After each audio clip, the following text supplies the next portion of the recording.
Welcome to a brand new video. My name is Sophie, in case you're new here. We will be talking about books today, and I'm very excited about it because I haven't filmed a book video in like 3 or 4 months. It's been a while, and I've been reading so much this summer. So I thought now would be a perfect time to do a little summer reading recap as we are wrapping up the summer season, and I'm like starting to get into my fall reads. I'm just trying to pick like cozier books and books that are set in the fall, going into the fall season. So anyway, I don't really have a super structured plan for this video, but I think I'm just gonna go through my Kindle, go through my Goodreads, and chat about everything that I've been reading and do like a little review about each one. I'm gonna try not to do too many spoilers, and if I do feel like I need to talk more in depth about a certain book, then I'll like give a spoiler alert and you can fast forward if you haven't read it yet. Yeah, I'm excited to get into this. Also, this is the first like sit down video that I'm filming in our new house. What do we think? The lighting is gorgeous in my opinion. It might change a little bit because, you know, Florida weather is always very unpredictable, so we could have some clouds rolling through. There could be a storm in 5 minutes, like you literally never know. But right now, the lighting is good, and so we're gonna roll with it. Okay, I'm pulling up Goodreads now, and if you don't follow me on Goodreads, go ahead and follow me. I'll put my little link to my profile in the description. I don't really write reviews on Goodreads just because I feel like it's very time consuming, and also like I don't want to be offending anybody with my mean reviews because some of these books like really stink. So I'm gonna let you know though in this video. Also, I hate to write mean reviews on Goodreads, but those are the only reviews that I feel really compelled to write, because it's like if I loved a book, I just give it 5 stars, and I feel like I'm never really like inspired to like gush and be like, this book was amazing, and tell you why it was amazing, because it already has good ratings. But if a book has really good ratings and I hated it, I feel very compelled to write a review because I'm like, you guys, don't waste your time, it's not worth the hype. But like, that's just my little opinion, and other people obviously love the book. So who am I to say not to read it? It's like, reading is very personal. Books are very personal. Okay, I just pulled up my Goodreads account, and I'm shocked there are 17 books that I've finished since I last spoke on YouTube about books. So it might be a longer video, but I won't go into depth about every single book. I'll just like skim over some of them that aren't that, you know, groundbreaking, but then the ones that need it, I will go a little more in depth. Okay, one more disclaimer before I jump in. I just want to say I do listen to a lot of books on Audible. That's the only way I'm able to like get through so many books, but a few of them I did read on my Kindle. So the first book that I want to talk about is The Younger Wife by Sally Hepworth, and I'm such a Sally Hepworth fan. I love a good psychological thriller, but that's not too spooky and not too stressful. I feel like her books are like the perfect mix of like suspenseful but also like juicy drama. They're also usually pretty funny, and they're also usually in like a really beautiful location, so like the scenery is really nice. And so yeah, I just really enjoy her books and her vibe. With this particular book, I gave 4 stars. I think most of her other books I've given 4 or 5 stars. I really enjoyed it, but it wasn't my favorite Sally Hepworth book. I think my favorite one is The Younger Sister. Or no, The Good Sister.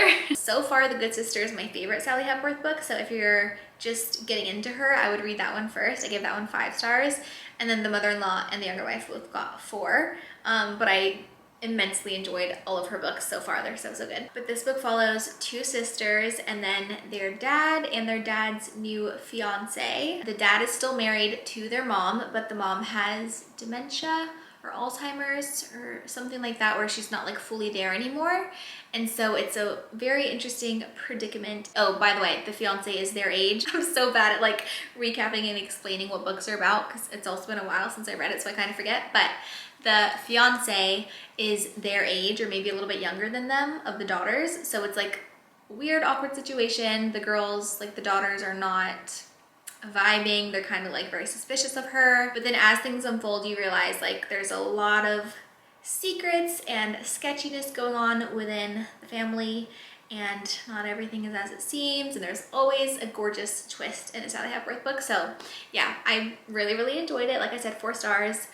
And let's move on to the next book because we got a lot to get through. My Kindle just froze. I have the Kindle Oasis and I really love it, but sometimes it does just randomly freeze up. Actually, it's probably only happened like 2 or 3 times. It's doing something interesting. But anyway, we can look at my Goodreads on my phone for now. The next book that I read was from the Queen of Summertime Beach Reads herself. It was Golden Girl by Ellen Hildebrand. I gave this book 4 stars, and I kind of feel like it maybe was a 5-star. Maybe I was just being like stingy that day because this book was absolutely incredible. I think it's at a tie for Hotel Nantucket, which is her newest book that just came out, which we'll get to because I read it this summer as well. Those are my 2 favorite Ellen Hildebrand books, apart from her Winter in Paradise series, which is like my favorite because it's set in St. John and it's just...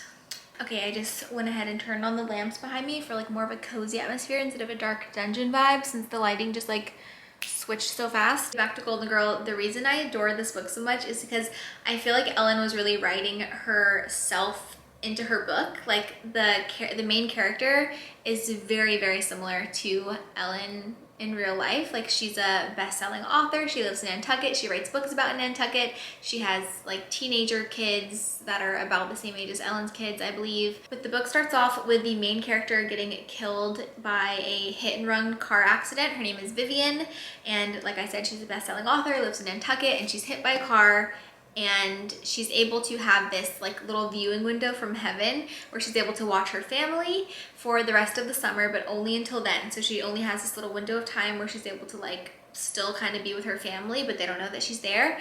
And she's able to give 3 nudges to like help her loved ones out throughout that summer. And so she's just watching everything unfold. And so it's kind of a mystery in the sense that we're trying to find out who hit her.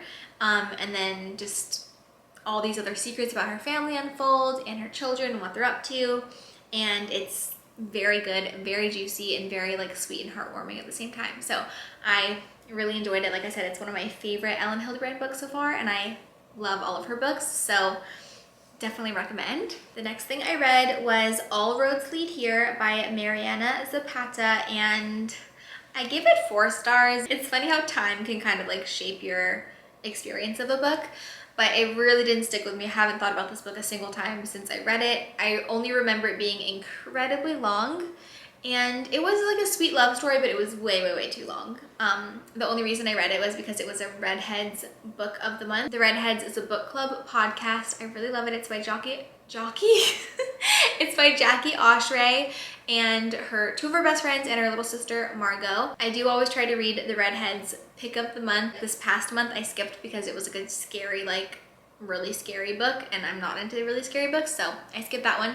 But for the most part, I try to read all the Redheads books because I just love listening to the podcast episode and like knowing what's going on. This book is definitely under like the romance sort of rom-com category, but it was super long and it does have some heavy elements. I know the main character was dealing with grief from the loss of her mother, but then mostly it was a love story between her and her landlord. She like lives in his Airbnb, that's like basically his garage, and they like, it's a enemies to lovers trope, and it was just like very long and drawn out, but it was cute. I didn't hate it, but I wasn't like frothing over it. And like I said, it didn't really stick with me that much, so I probably wouldn't recommend it, even though I gave it 4 stars. The next book I read was Book Lovers by Emily Henry. I gave it 5 stars, you guys. The first 5-star book on this list so far.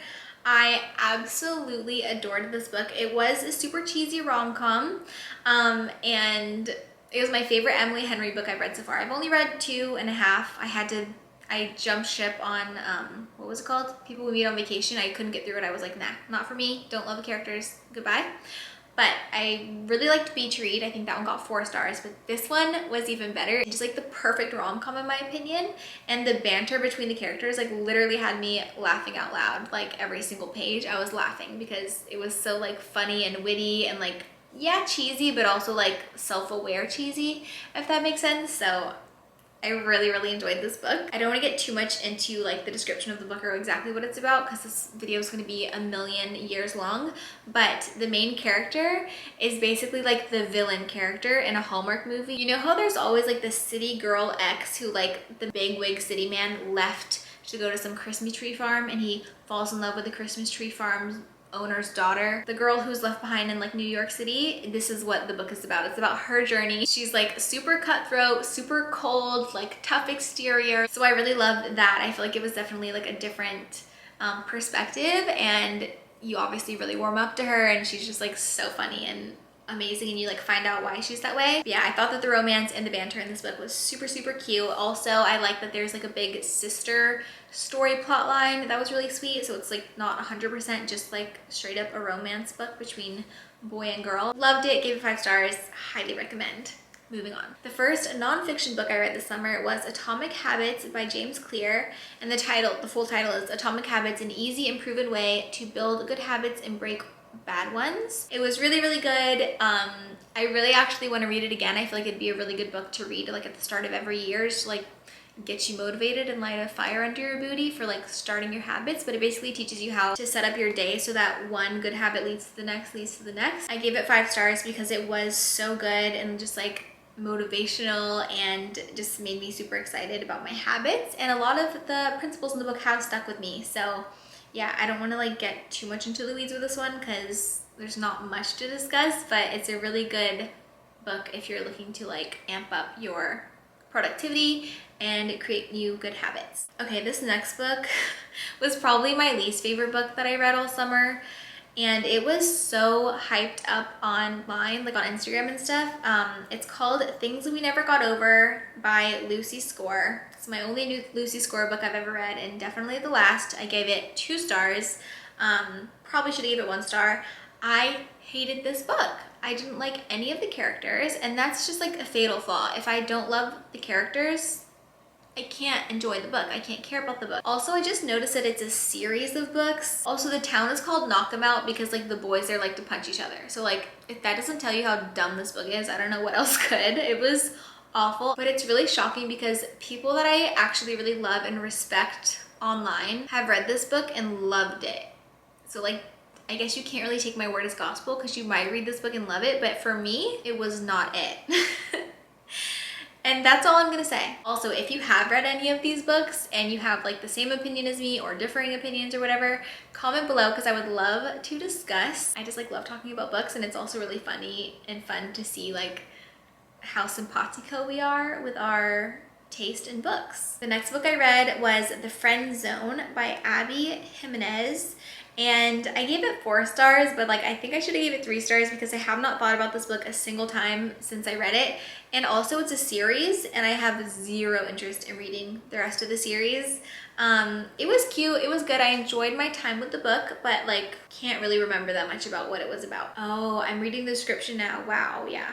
It was like really sad. It's like a rom-com, but it's also like super, super heavy in some parts. So I think that's why I was like not into it that much. But yeah, if you like a good mix of like heavy and light books, you might enjoy it a lot. But it wasn't really exactly for me. But I did give it 4 stars, so I did enjoy it. I just don't care to continue with the series, you know? The next book I read was Meant to Be by Emily Giffin. And Emily Giffin also wrote Something Borrowed and Something Blue. I believe those were the titles of the books. I gave this book 5 stars, which I'm kind of surprised by. It's so funny, like I said earlier in this video, it's weird to see how time ages a book in your mind. Like, has it stuck with me? Have I thought about it? Like, I really haven't thought about this book that much, but I remember when I was listening to it on Audible, I was like obsessed and like I wanted to keep like listening all day long. But this book was very loosely based off of JFK Jr. and his wife Carolyn, and it's really sweet because obviously their story ended in tragedy and they died in a helicopter, or was it a plane? Either way, they died in a horrible like aircraft accident. This book was basically her like kind of rewriting like a happy ending for their story. Spoiler alert.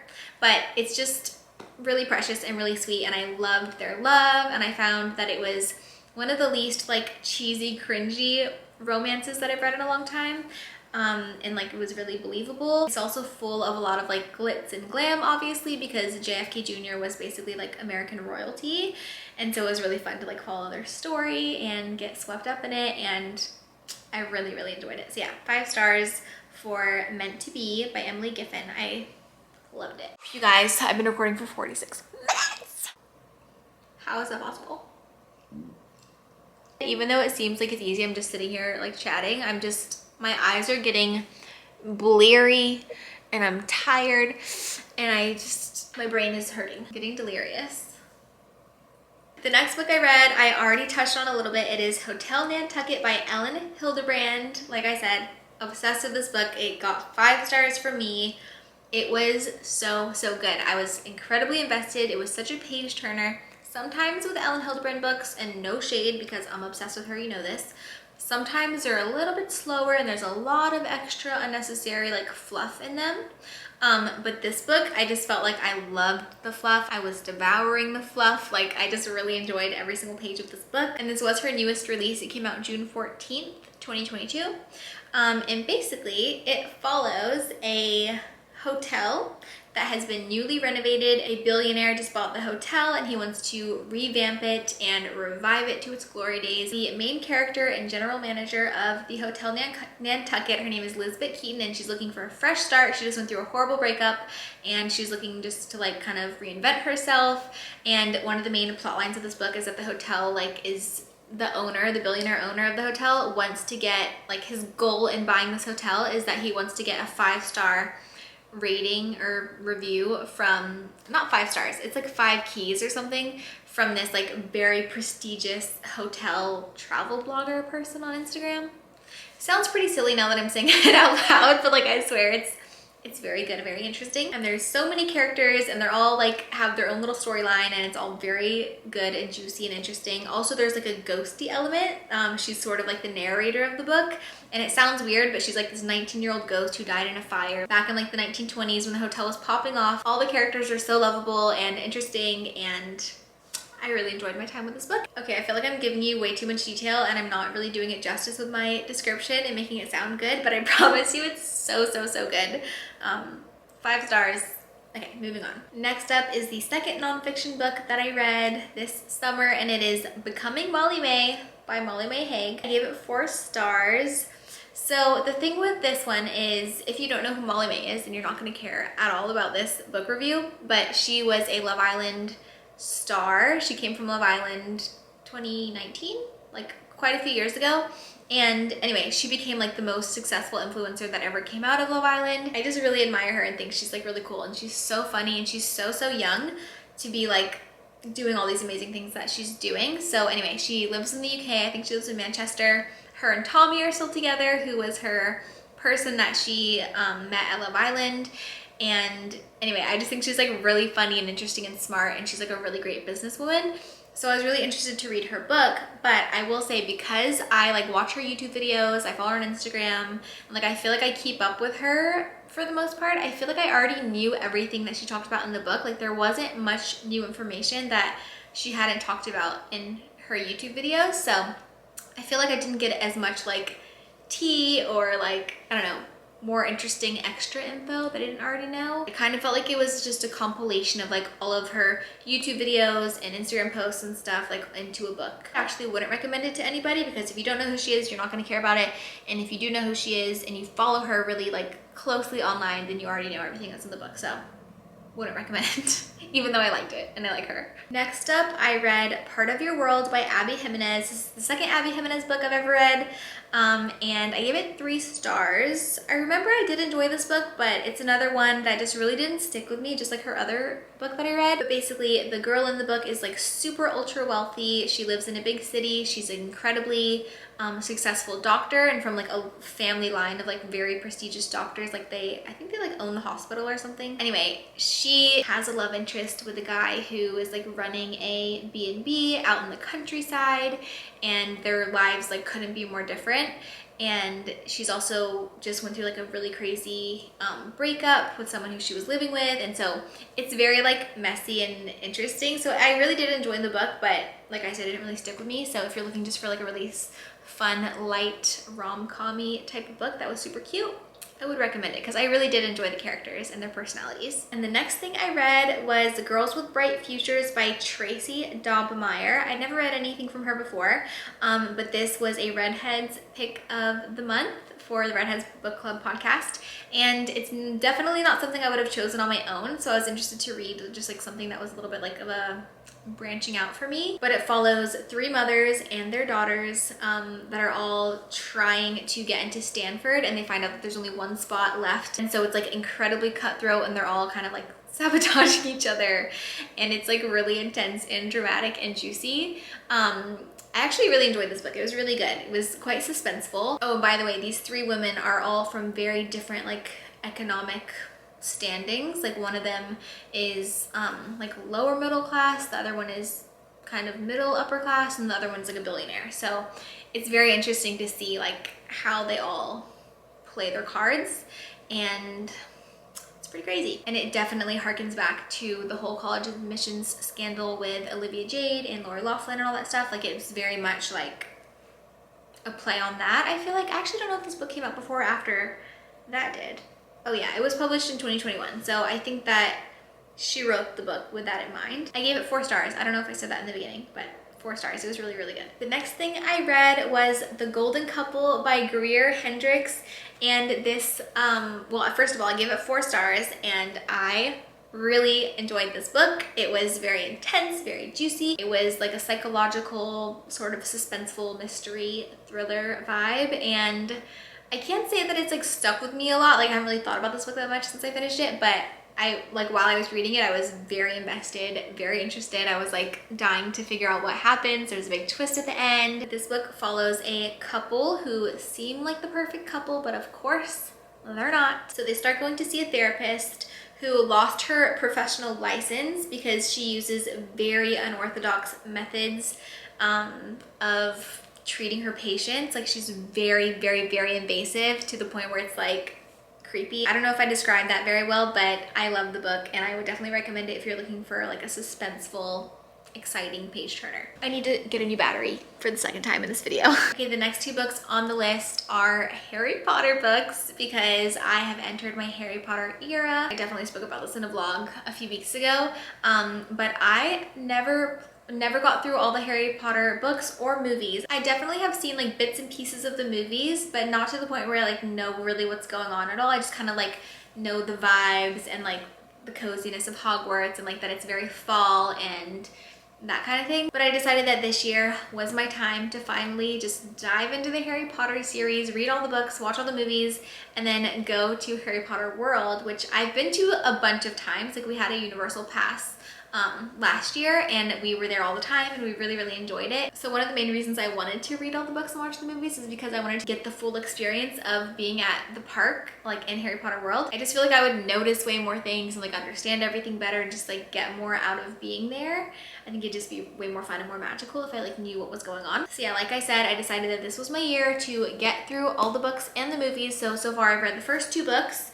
The first one was Harry Potter and the Sorcerer's Stone, and I gave that one 5 stars. It was so good. I know I read it before, like 8 or 10 years ago probably, so I didn't really remember that much about it, but it did still feel very nostalgic and cute. Also, the reason I decided to start these books now is because I want to really take my time with them and enjoy them and like let them last well into fall. Like I want to be finishing book number 7 like in October is the goal. So but I did get through the first 2 books really fast because they're a lot shorter than I expected them to be. So I got through those within like a week or 2 of each other, and then I was like, wait, I'm gonna like take a little break and start it back up in September. Anyway, I gave the first book 5 stars. It was so good, so cozy, so nostalgic. And then of course the next book that I read was Harry Potter and the Chamber of Secrets. I gave this one 4 stars because of course it was really good and I really enjoyed it, but it just wasn't as good as the first book. So I couldn't give it 5 stars as well, but I really loved it, and I haven't watched the movie yet, so maybe we're gonna watch that one this weekend. That would be fun. I feel like I don't really need to give descriptions for those 2 books, so we're just gonna skim past that. On to the next. Oh, I only have 2 more books to talk about. Okay, the next book I read was Where the Crawdads Sing by Delia Owens. Yes, I finally got around to reading this book. I feel like it's a classic at this point. I gave it 5 stars, and obviously I read it because I wanted to watch the movie. I enjoyed this book so much. I fell in love with Kaya and Tate and the scenery and the marsh, the animals, the feathers. Like it was just so sweet. Such a precious story.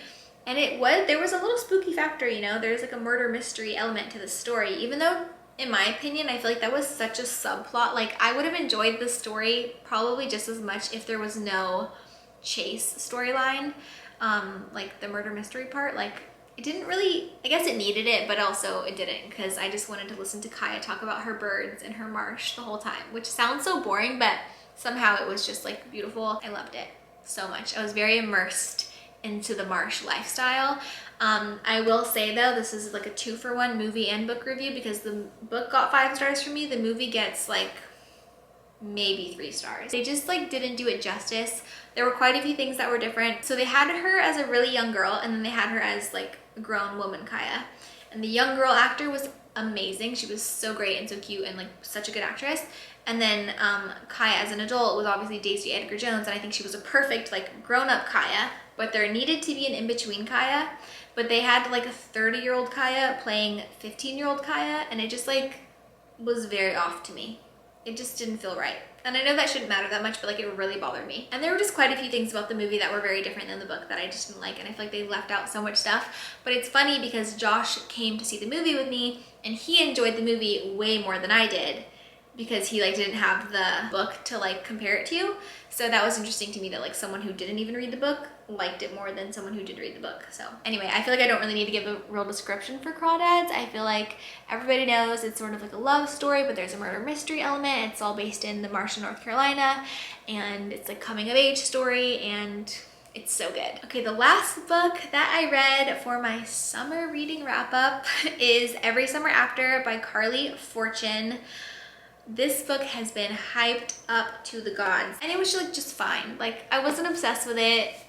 Wasn't obsessed with the characters. I feel like the main female character was like such a pick-me girl.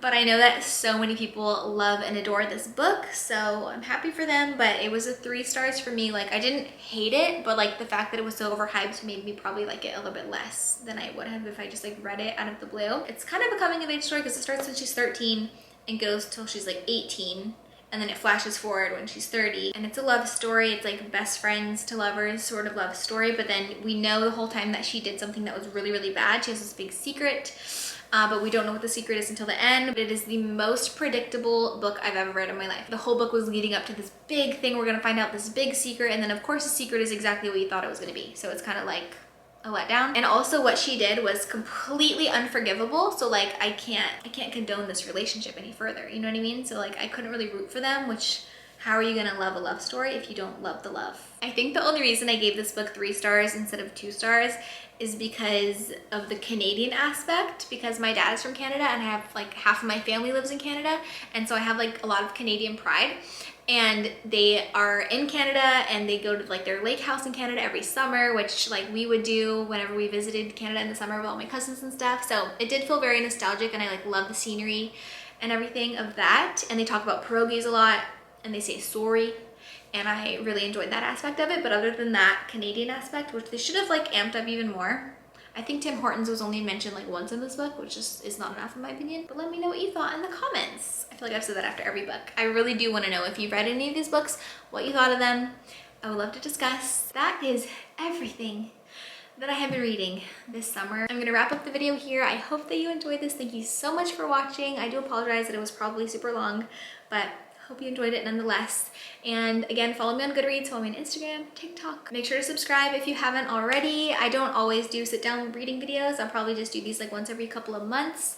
But most of my videos are like vlog style, lifestyle, and like home decor and that kind of thing right now, because we just moved into a new house.